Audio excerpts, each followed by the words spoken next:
Toca voltou, gente. Olha só. Olha lá, ela voltou. Glória a Deus. Depois você pode dar um abraço de boas-vindas nela de novo, né? Agradecer a Deus porque ela está de volta. Foi, o Senhor abençoe a trouxe de novo. Amém? Amém. Glória a Deus. Hoje seu Osório não está muito bem de saúde, com a gripe muito forte, ficou em casa e a dona Amélia ficou cuidando dele. Né? Ia ficar também não. Vamos orar depois por ele, abençoar a saúde dele também, pedir que Deus o guarde, cuide dele e traga sobre a vida dele de novo também. Amém? Quantos de vocês acharam que a vida cristã ia ser fácil? Quando vocês aceitaram Jesus? Pode pular essa parte. Podemos pular essa parte? Esse é o nosso assunto de hoje. Pelo amor de Deus, não pense que vai ser fácil. É o nosso tema de hoje. Ai, pastora. Pelo amor de Deus, não pense que vai ser fácil.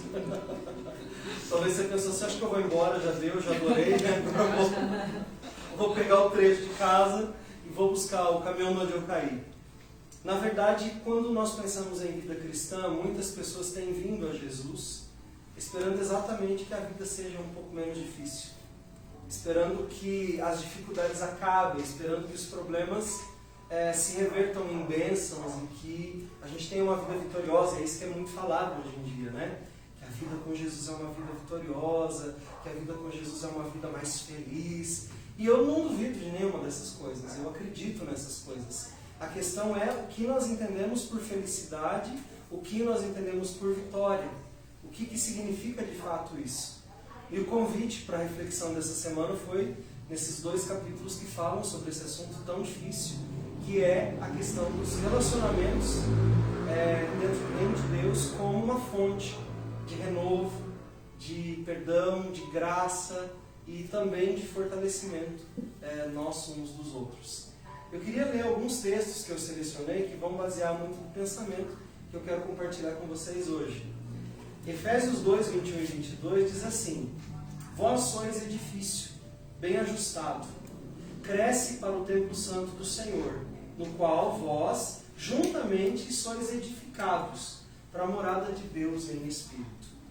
Efésios 4, 32 ainda diz: Sede bondosos uns com os outros, compassivos, perdoando-vos uns aos outros, como Deus os perdoou em Cristo Jesus.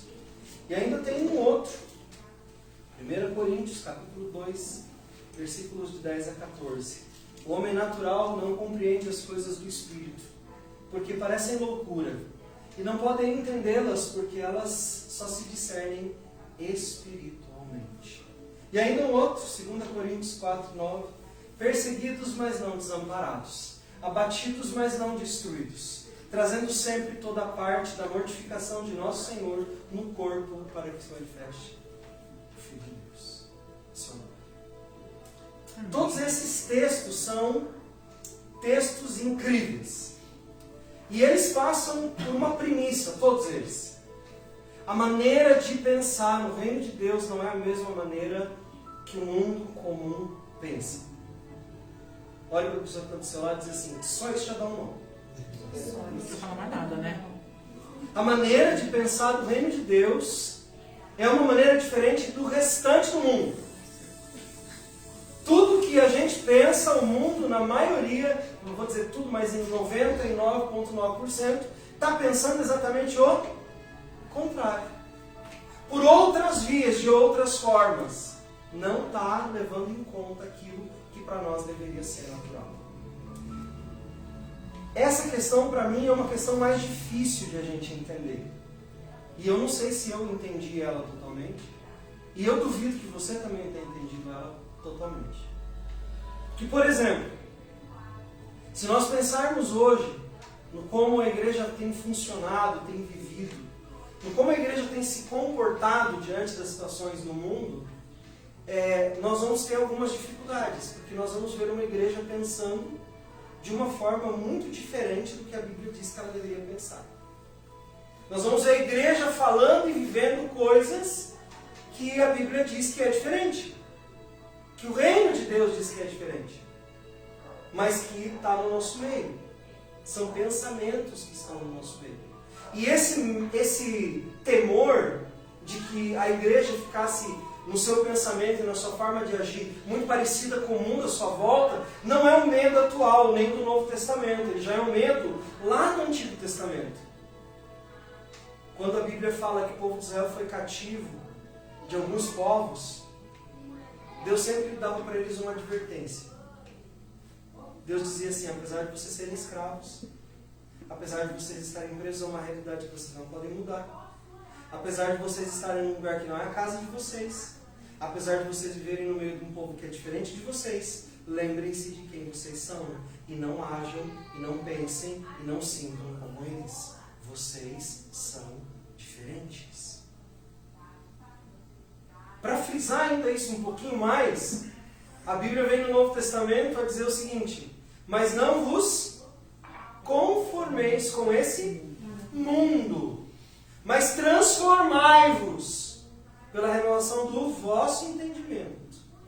Veja que coisa interessante, até no Novo Testamento a briga continua. Não se amoldem, não sejam iguais, não assimilem a linguagem, o modo de pensar e o modo de viver que o mundo tem. E daí isso até no meio cristão se tornou um evangeliquez, né?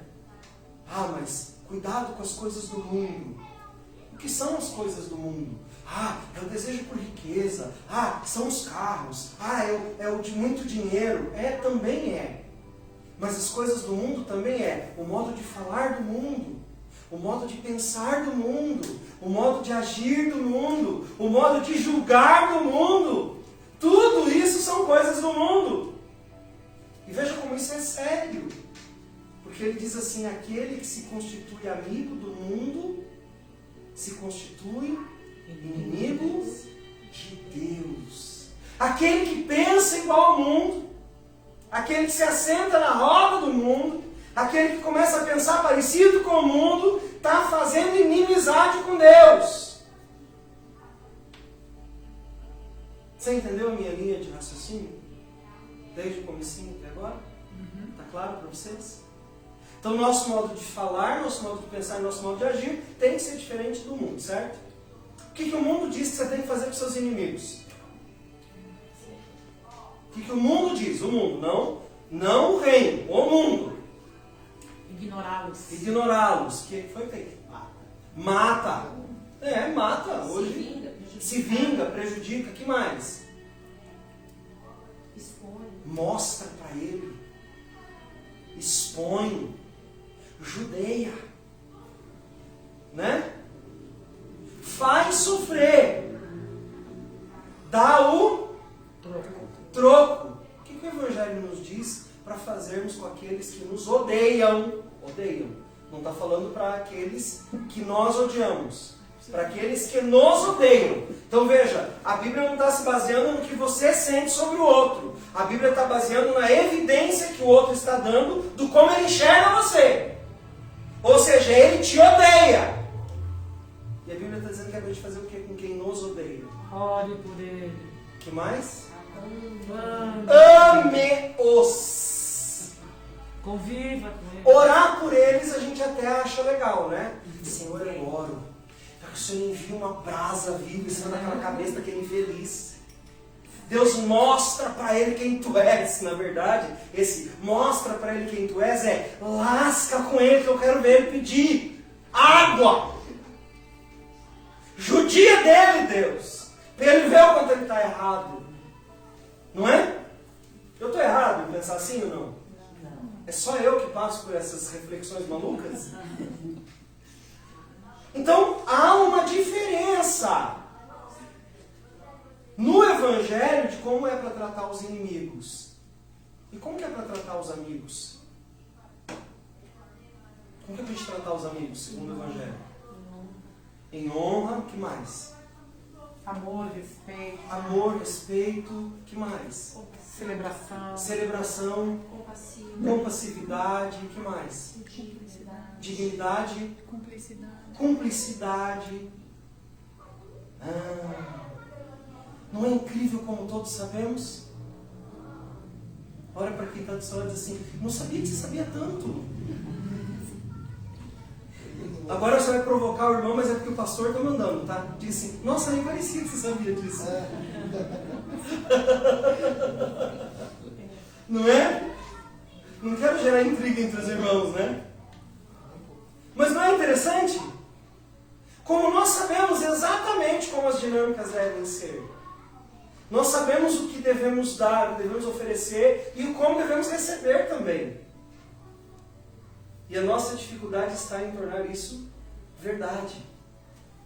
Por mais bem orientado que você seja, isso não garante o seu sucesso como pessoa que vive o reino de Deus.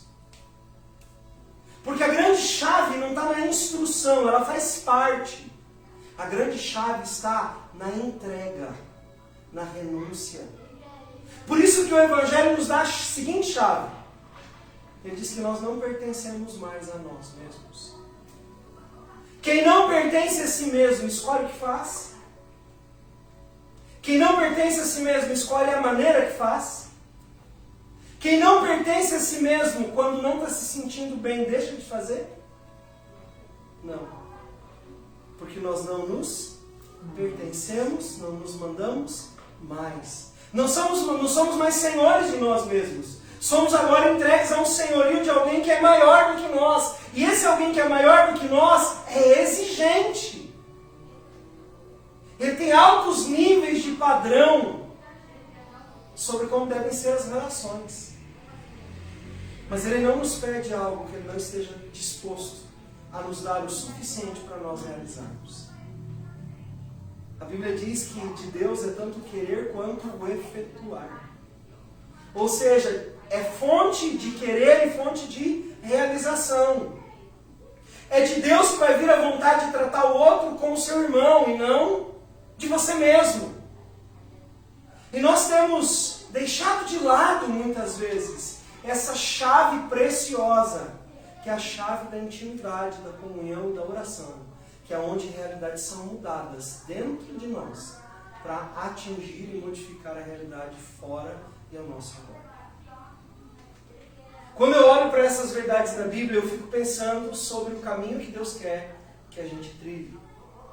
Nós estamos mirando em algo que nós não sabemos ao certo.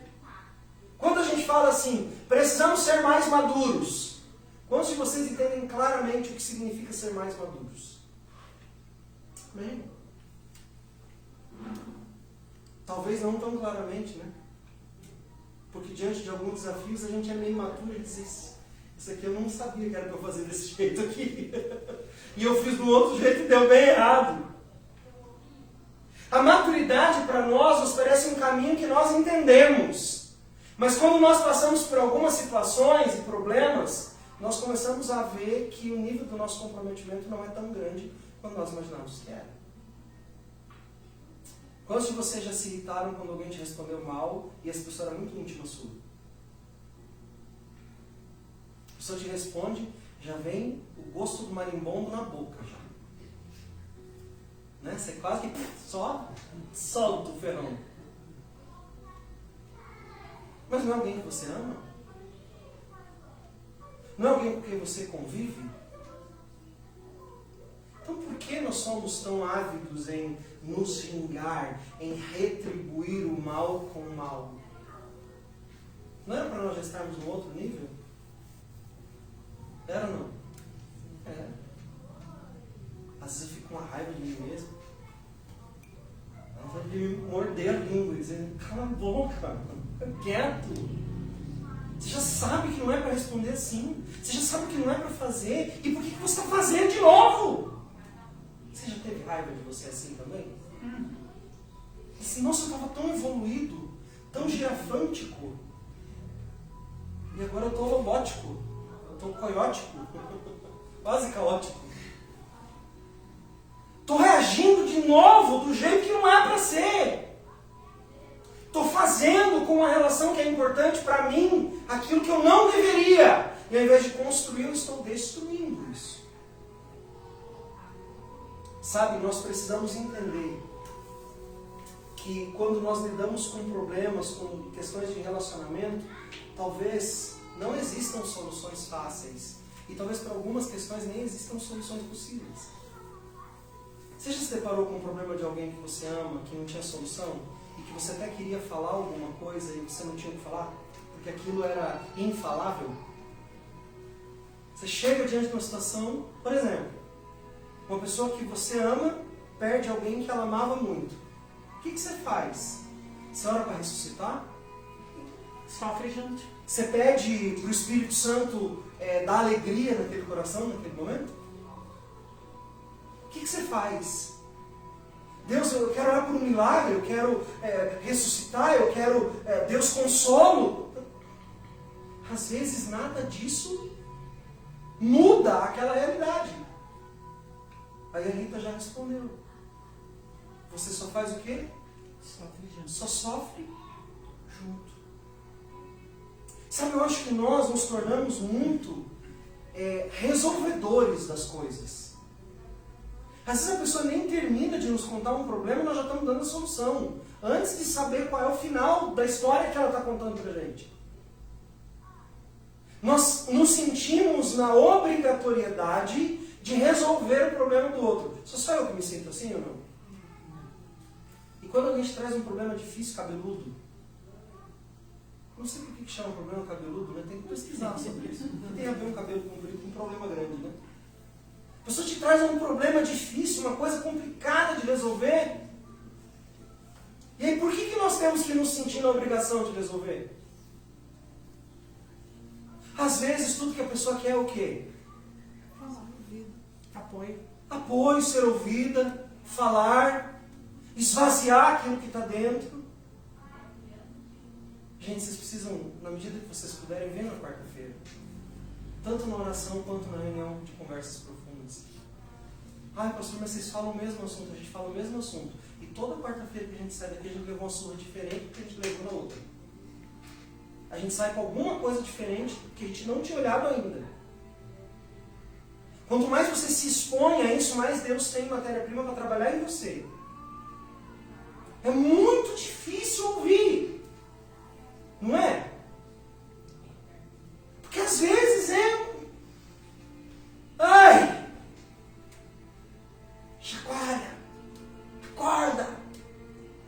Você nem incomoda, mas você nem ouviu! Você não teve nem a disposição de não julgar, de só estar ali. Tá, diz aí. Fala o que você precisa falar. Às vezes a pessoa vai te trazer questões que realmente tem uma solução. Que tal ficar com essa pessoa até o final? Que tal olhar para essa pessoa como Jesus olhou? E mesmo vendo o lado feio das pessoas, não desistir delas. E desejar estar com elas. E desejar caminhar com elas, mesmo que elas tivessem situações na sua vida que não fossem fáceis de resolver. Ou que nem tivessem como ser resolvidas. Jesus sempre desconfiava de currículos perfeitos. Todas as pessoas que chegavam para Jesus apresentando um currículo sem falhas, levavam uma invertida de Jesus, ou ele as colocava em papos de aranha, como diz o povo por aí. Difícil? Não? Você chega com o teu currículo todo bem preparado, na sua área de atuação, atuo tantos anos, faço isso, tenho isso, minhas qualificações são essas, eu sou ótimo no que eu faço. Jesus olhava para o currículo e dizia assim: isso aqui está perfeito demais para ser você. O que você está escondendo? Qual parte de você não quer mostrar? Por que tem que ser tudo tão bonito assim? Você tem medo de ser rejeitado? Você está com medo de as pessoas não te admirarem? Você está com medo de não receber reconhecimento das pessoas, por isso o teu currículo está tão bonito assim? Por que você não se apresenta como você é de verdade? Sabe, Jesus sabia quem as pessoas eram de verdade e ele as apresentava para elas mesmas. Você lembra do currículo do jovem rico? Não era impecável? Senhor, o que eu faço para ir para o céu? Você segue todas as tradições. Isso eu faço desde pequeno. Ok, então segue, faz essa segunda parte. Não, Jesus, isso aí, eu tiro de letra, está tudo feito. Lição de casa cumprida, então já posso ir? Ele diz: não, te falta uma coisa. Certo, ele pensou, né? Dê mais esmolas, faz um serviço social, apoia um projeto missionário. Jesus olha para ele e diz assim: abre mão de tudo aquilo que tem valor para você. Dá para pessoas que não merecem e me siga.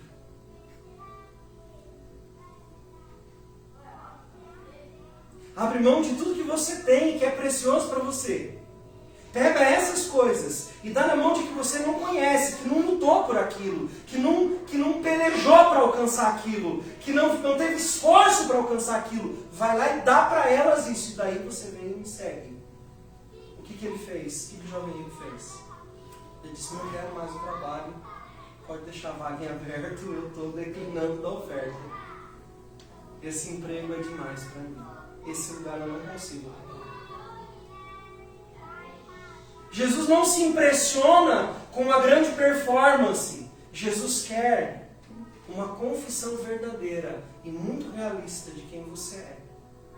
Porque ele não precisa ser impressionado pela forma como você age. Nem com você, nem com os outros.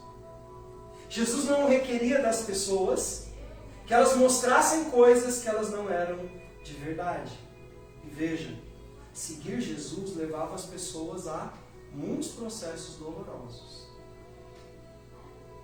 E talvez você esteja se enquadrando nesse momento em alguma coisa na sua vida. Tem algum processo doloroso acontecendo aí? 2, 3, 4.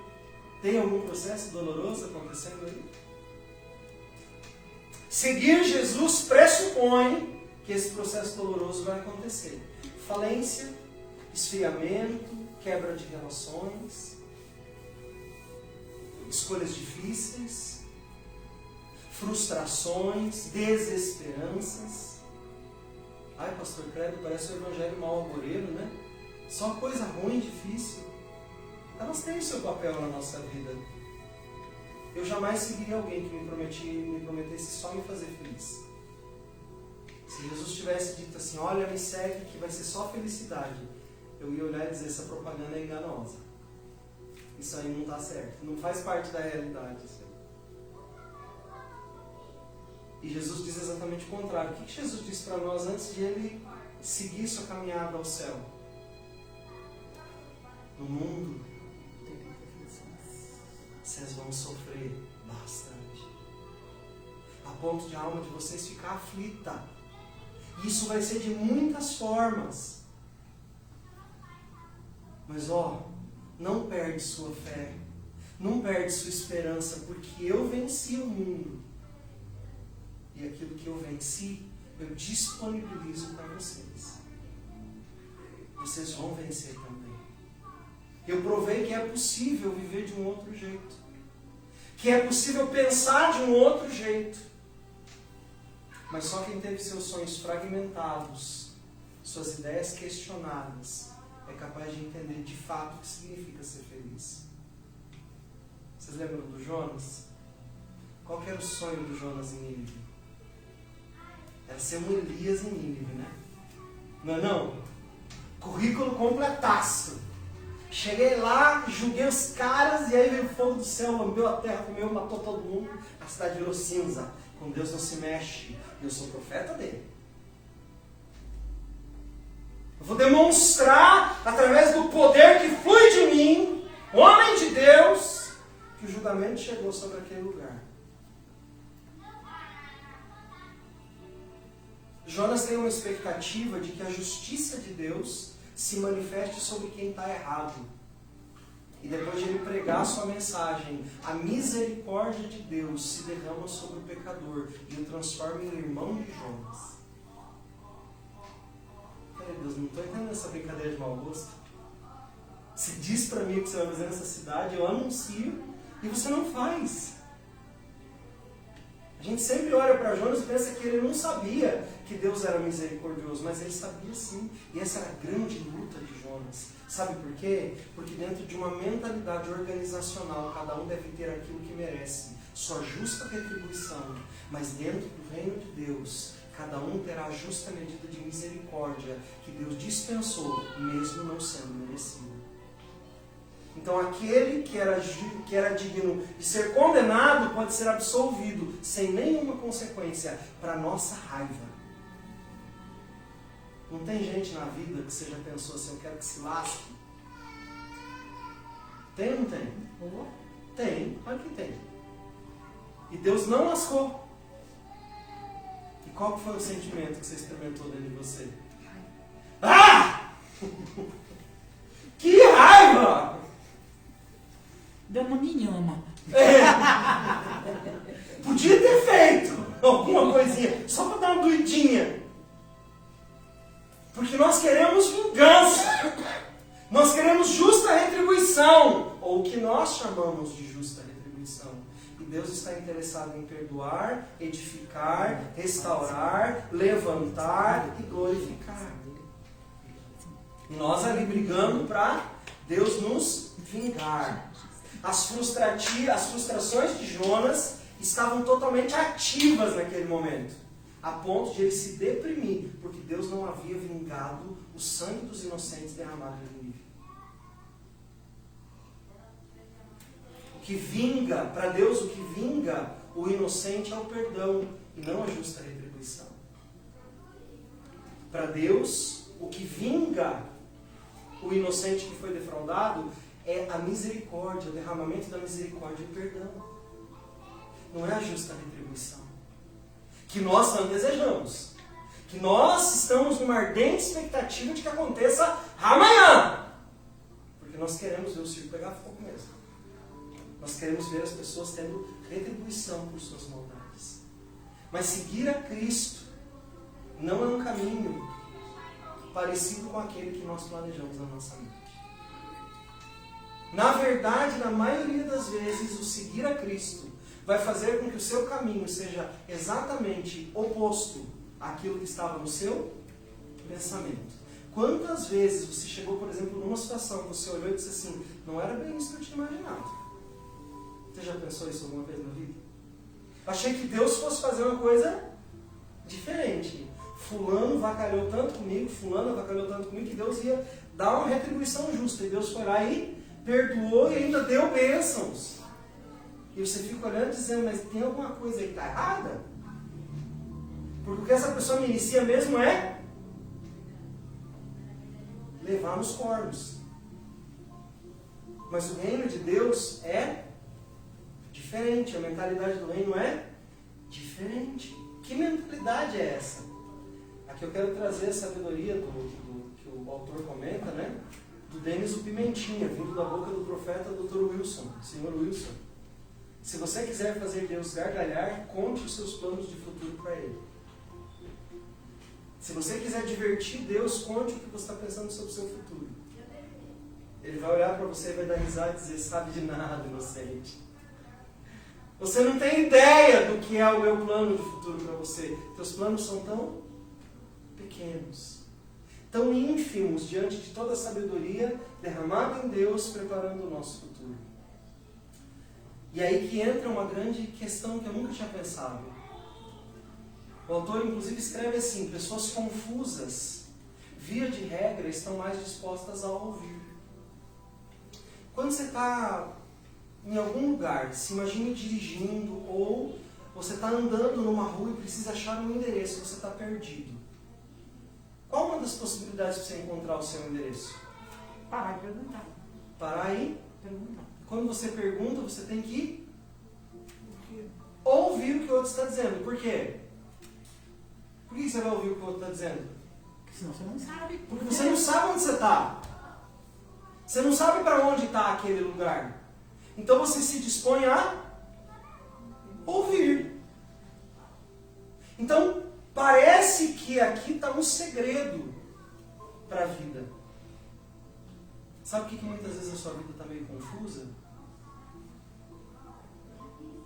Porque talvez Deus esteja querendo que você pare para ouvir. E você está perturbando os outros, achando que o problema são eles.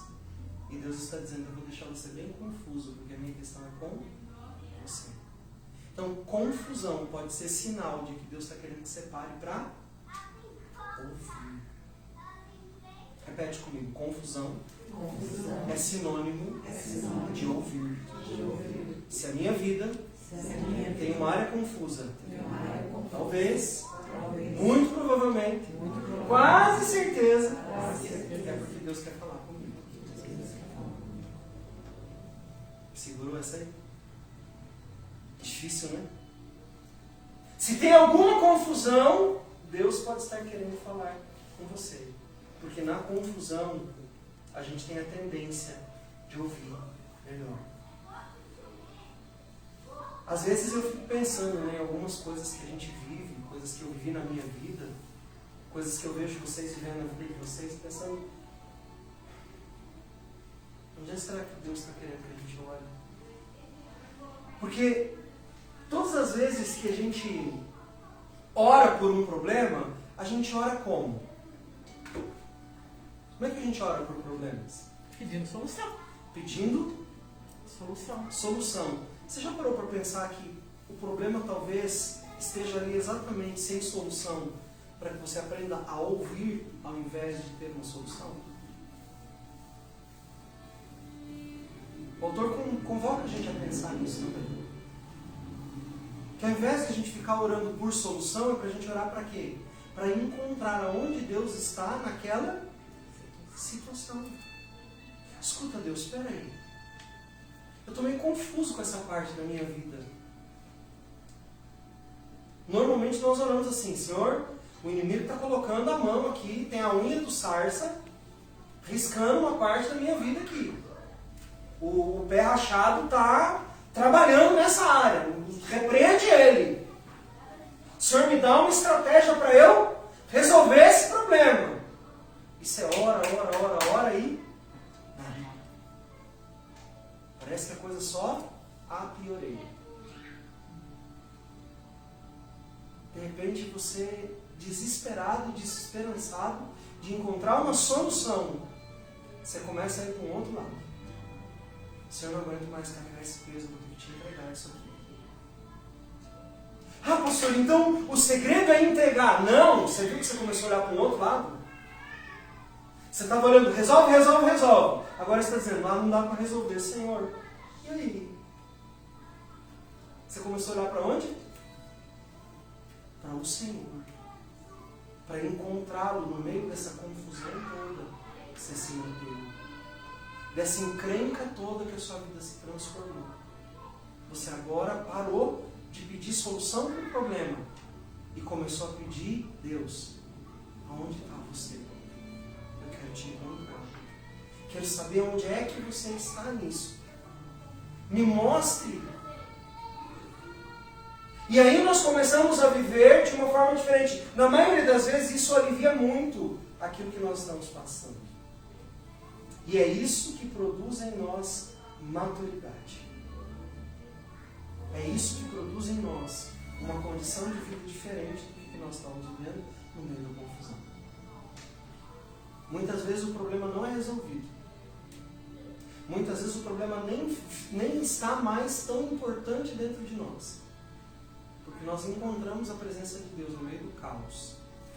E aquilo mudou a nossa visão sobre o problema. E eu acho que Deus está querendo que a gente entenda isso para a gente ajudar uns aos outros. Porque senão eu vou continuar orando pelo meu irmão, quando eu virar minha cadeira para ele, eu vou continuar orando para quê? Por solução. E talvez o que Deus esteja querendo é que a gente vire a cadeira de frente para o outro e diga: Deus, nos mostre onde você está nessa situação. Mostra para a gente a tua presença. Mostra para a gente aonde a gente não está vendo o Senhor. Aonde que o Senhor está aqui? Aonde o Senhor está nessa perda de trabalho? Aonde o Senhor está nesse problema de familiar? Aonde o Senhor está nesse problema de relacionamento? Aonde o Senhor está nessa perda financeira? Aonde o Senhor está nessa necessidade que nunca acaba? Aonde o Senhor está? Sabe, lendo, meditando, pensando, existem problemas, existem questões que só se solucionam quando nós aprendemos a andar com outras pessoas. Elas não se resolvem de outra forma. Eu olho a vida de Paulo e a vida do cara é caótica, não? Quantos de vocês concordam comigo que a vida de Paulo foi caótica? Saía de uma prisão, ia para outra, saía de uma condenação, ia para outra. Quando um parava de falar mal, o outro se levantava. Quando ele fugia de um julgamento, era condenado em outro lugar. Quando ele ficava livre, era preso numa outra cidade que ele tinha que pregar o evangelho. Quando ele tinha dinheiro, ele passava por necessidades. Quando ele não tinha, também passava por necessidades. Então, cara, que saco furado que é a vida desse homem. Tudo parece que está travado, não parece? Parece que as coisas se fecham. E que o nível de abrangência dele vai diminuindo cada vez mais. Parece até que ele morre meio ostra, meio fechado. Que acaba a sua carreira meio reprimido. Mas Paulo descobre uma coisa bem importante. Ele diz assim, eu não fico tentando entender todas as coisas. Eu apenas aceitei uma coisa. Para mim, o viver é Cristo. Para onde as orações de Paulo estavam voltadas? Me livra dessa prisão? Muda essa sentença do julgamento? Limpa minha moral? Devolve minha honra? É isso que Paulo ora? O que Paulo diz? Para mim o importante é que ele cresça e eu diminua. Eu vou viver essa escolha que eu fiz. E Paulo vive essa escolha com seus irmãos. E sabe, existe um grande poder em nós sermos uma comunidade do reino. Nós olharmos uns para os outros de uma outra forma, que não é comum a forma do mundo que nós estamos vivendo. O mundo em que nós estamos vivendo, ele está focado em ter bem-estar. O Evangelho nos faz focar em outra coisa. A Bíblia nos diz para nós estarmos em Cristo com os nossos irmãos. O mundo nos diz, procure o seu bem-estar. Não é assim? Procure o seu bem-estar. Se você está fazendo uma coisa, isso está exigindo demais de você, abandona. Porque você tem que se sentir bem. Sabe, se sentir bem faz parte da vida, mas ele é uma consequência, não é um alvo. Se sentir bem é consequência de boas escolhas em Deus sobre sua vida. Não é um alvo. O nosso principal alvo é viver a Cristo. O mundo está dizendo que vocês precisam se sentir bem.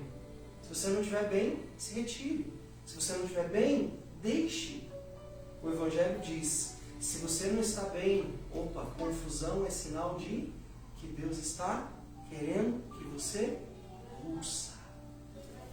Se tem dificuldade, é que Deus está despertando você para encontrá-lo no meio da adversidade. Tudo coisa fácil de fazer, você não acha? Por isso que nós, como igreja, precisamos criar um ambiente seguro. Onde nós possamos viver esse Evangelho, que eu não preciso resolver o problema do Kaique. Eu só preciso virar minha cadeira de frente para ele, ouvir o que ele tem que dizer, chorar com ele, tentar encontrar Deus naquilo que ele está vivendo, orientar sim aqui ou ali, mas orientar me envolvendo, estando com ele naquilo que ele precisa realizar e ele junto comigo naquilo que ele precisa realizar, nós nos envolvemos e vivemos essa etapa e vencermos ela juntos. Porque hoje eu ajudei ele, mas amanhã talvez eu precise que ele me ajude. Porque o Evangelho é o Evangelho de uns aos outros. Aquilo que eu ofereço, eu também estou pronto a receber. Nosso desafio é criar isso. Um lugar onde cada um possa revelar sua aflição e conhecer a sua própria aflição com uma conexão verdadeira, virados de frente um para o outro. Que quando estivermos vivendo o nosso pior pesadelo e não tivermos alívio nenhum, E que Deus nos colocou num lugar de espera. Nós temos alguém que sente conosco e espere conosco, esperando alguma notícia de Deus sobre aquele assunto. Você já ficou esperando em recepção de hospital alguma vez? É melhor quando você está sozinho ou quando você está com alguém? Eu já passei algumas situações bem difíceis.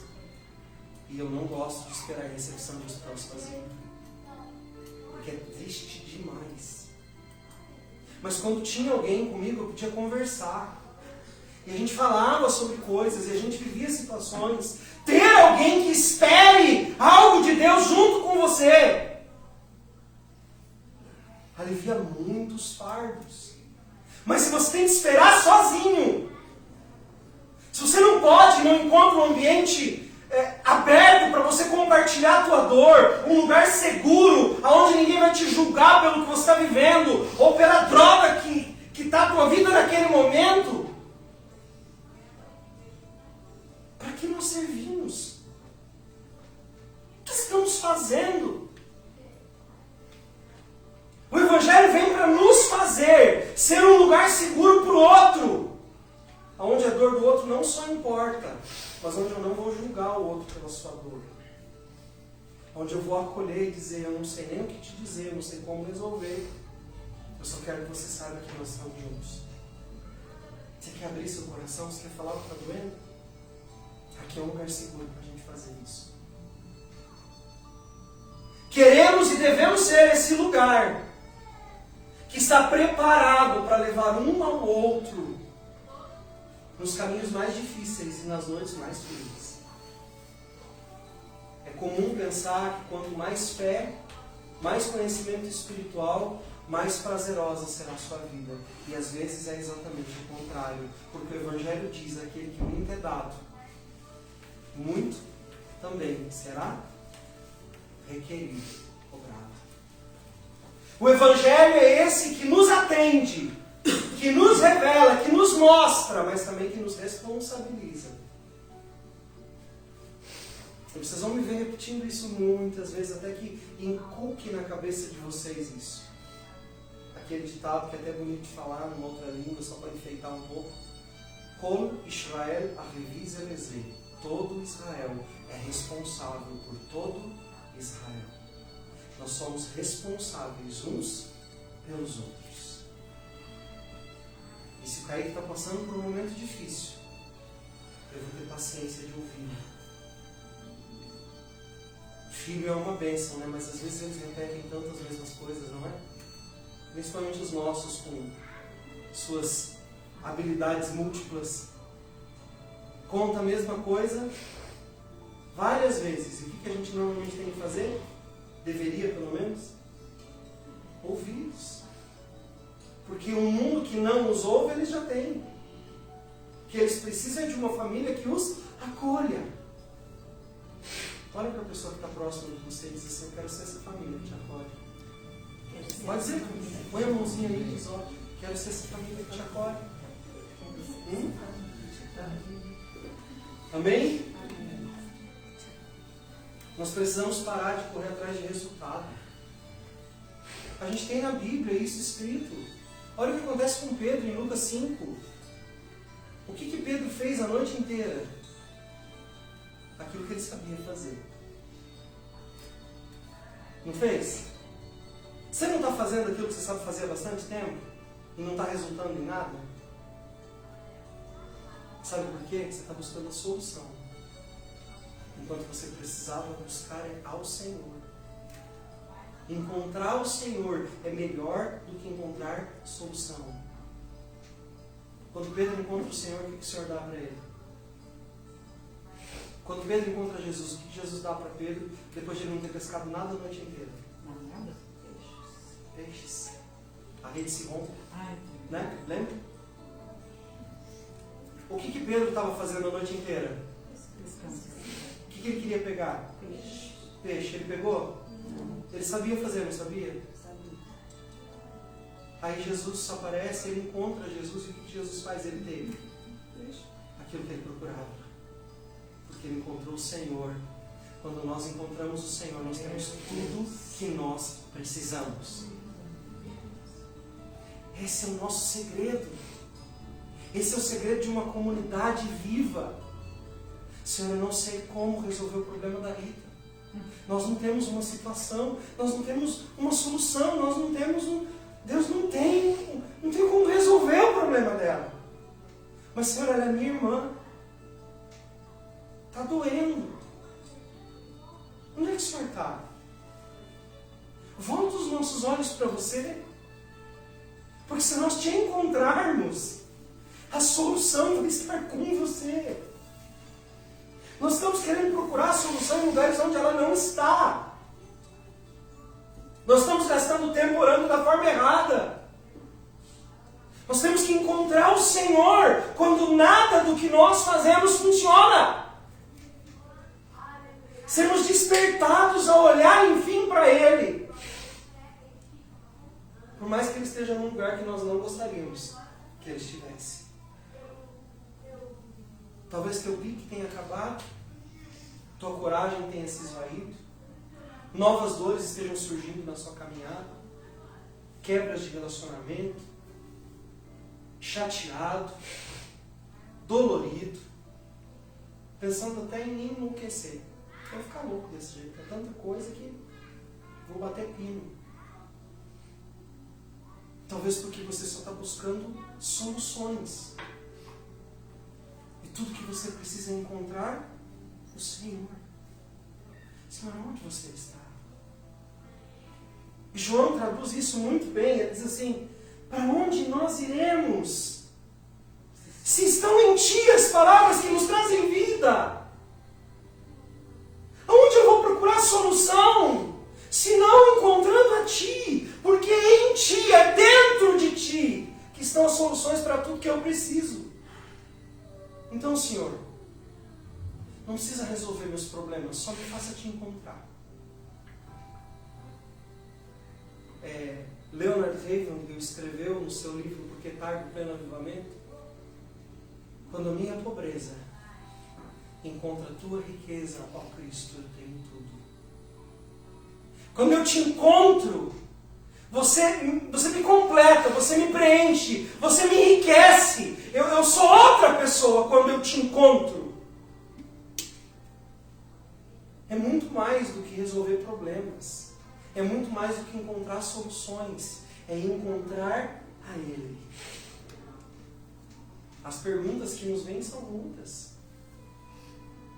Mas o caminho que nos leva à mais profunda presença de Deus sempre passa pelo escuro, pelo isolamento,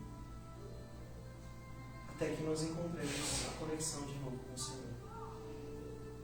Davi estava num momento muito difícil da vida dele, mas ele estava extremamente esperançoso. Olha o que ele diz: ainda que eu ande pelo vale da sombra da morte, eu não temerei, porque tu estás comigo. Isso significa que Davi não tinha medo? Eu acho que não. Eu acho que Davi estava confessando para ele mesmo, dizendo: cara, você precisa acreditar nisso. Você precisa acreditar que Ele está com você. Esse é o segredo. Davi, lembra? Esse é o segredo para você passar pelo vale escuro. Você tem que acreditar que Ele está com você, Davi. Porque daí você vai passar. Mas Davi, se você tentar ficar resolvendo, você não vai passar nunca. Davi, você tem que me encontrar.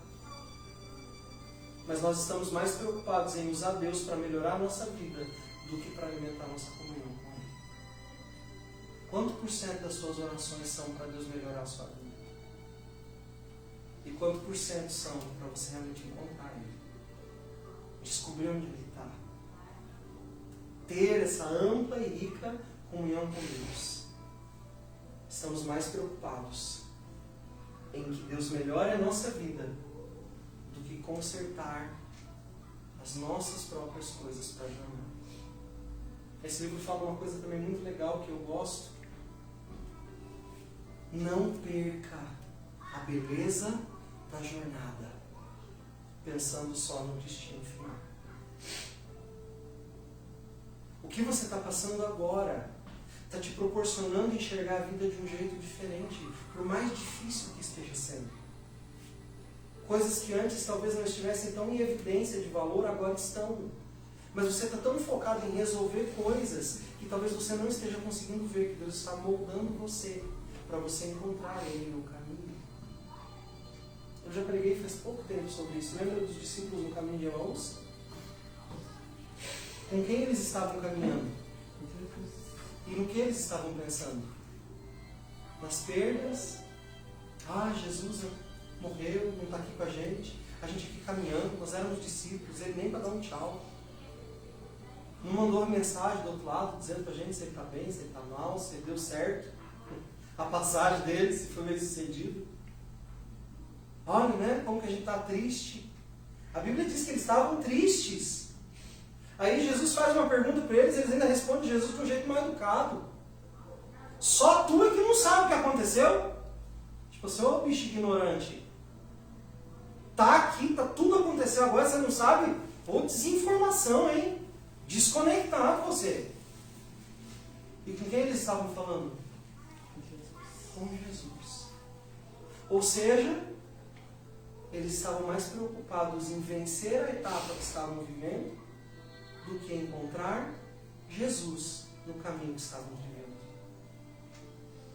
Quando você faz isso, você não percebe a presença de Deus.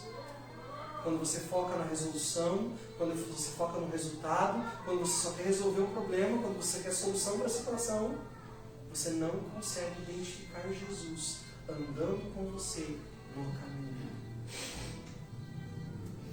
Quando é que os olhos deles são abertos? Na hora da comunhão, na hora do partir do pão, na hora da mesa. Na sagrada hora da mesa, da comunhão, aonde só se assentam amigos, é ali que Jesus se revela entre eles. E a Bíblia diz uma coisa que eu acho tão linda. Então os seus olhos foram abertos. Abertos para quê? Para a solução do problema? Não, para o Cristo que estava sentado com eles à mesa. Aí ele chega, eu acho lindo esse texto, porque ele diz assim: você agora lembra como durante o caminho ele falava e suas palavras nos queimavam o coração? Você lembra disso? E o outro discípulo olha para ele e diz: eu lembro, agora eu sei, era ele, mas durante o caminho nós não ouvimos, não, mas na comunhão nós entendemos o cenário todo. E a revelação entra em nós. Não foi no culto? Foi. Não foi no momento de oração? Não foi. Foi no momento de comunhão que o Cristo se revelou ter caminhado com eles durante todo o caminho que eles estavam trilhando. Talvez seus olhos estejam fechados, mas lá dentro do teu coração você sabe que Ele está falando com você. Talvez a realidade não esteja mudando, mas lá dentro Ele sabe como você está. E Ele está falando com você. E é no momento da comunhão, é no momento de estar em comunidade, que Ele vai revelar que Ele está entre nós. Existe um poder sobrenatural em pessoas que aprendem a viver em comunidade. Jesus se manifesta entre eles. Eu acho muito interessante Atos. Ele descreve que Jesus teve 40 e tantos dias entre os discípulos. Mas Jesus não aparece para ninguém sozinho. Jesus aparece para eles quando? Quando eles estão juntos em comunhão. A comunhão é o lugar da revelação do sobrenatural de Deus na sua vida. Não a solidão. A comunhão é que faz com que sua vida tenha a revelação do verdadeiro Cristo. É ali que Ele se manifesta. E é esse o ambiente que nós temos que construir aqui, nessa comunidade local, aonde você estiver, com nós juntos, temos que construir esse ambiente onde o Jesus, o Cristo, se revela na vida da Elisângela, na vida da Patrícia, na vida da Rita, na vida da Cláudia, na vida do Diego. Aqui tem que ser um lugar que quando eu chego, os meus olhos são abertos e eu vejo que Cristo está aqui. Ele está caminhando comigo no caminho. Nós não somos curiosos pela jornada. Nós queremos bem-estar, nós queremos alívio de nossas dores. Mas a questão não é só resolver. A questão é um caminho que nós devemos trilhar juntos. Nós não podemos mais gastar tempo tentando apenas melhorar nossas vidas. Nós precisamos ser uma comunidade que acompanha um ao outro enquanto caminha. E esse convite é para mergulhar na confusão. Que proposta mais inusitada, né? Eu venho para a igreja para me livrar dos meus problemas e o pastor me diz, olha, nós vamos orar para mergulhar na confusão. Que louco isso, não? Pois é.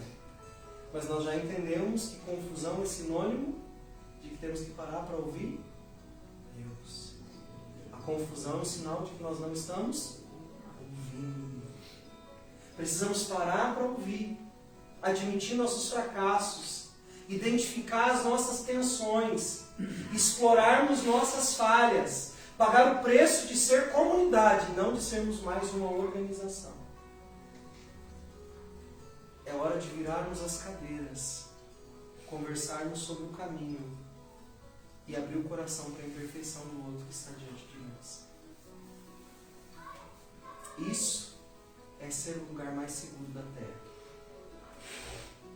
É a gente se abrir para o feio do outro e estar aberto para o seu feio também aparecer. Isso não é um problema. A sua imperfeição, a sua luta, será a minha luta também. É uma música muito antiga, que os meus avós cantavam. Não eu. Que dizia assim, meu irmão, tu és importante para mim. Pois através de ti, Deus pode falar comigo.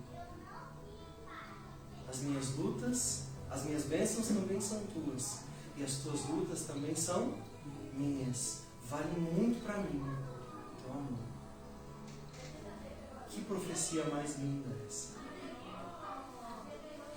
Não vai ser fácil, mas nós não temos outra opção, outra escolha, outra possibilidade, senão de sermos esse lugar seguro para o outro.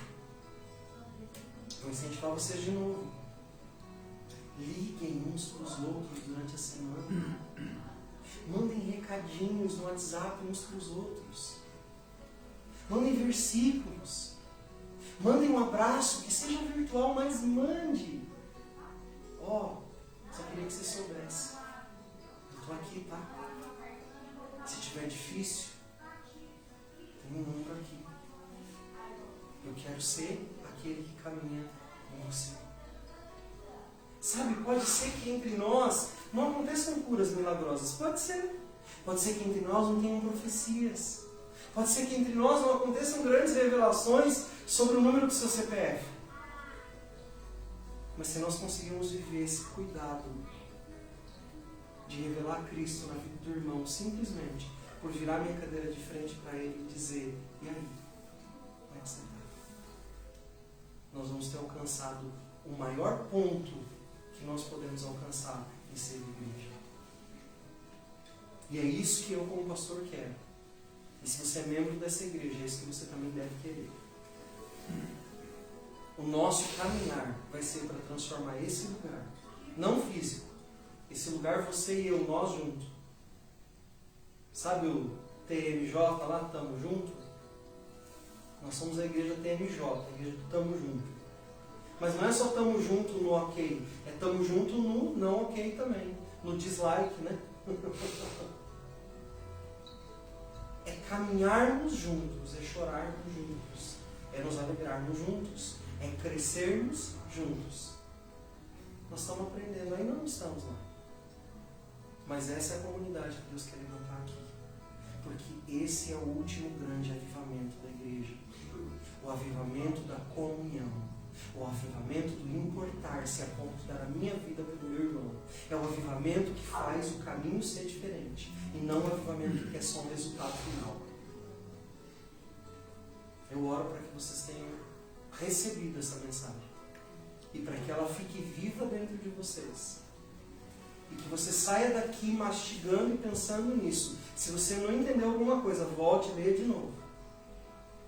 volte a assistir a pregação de volta.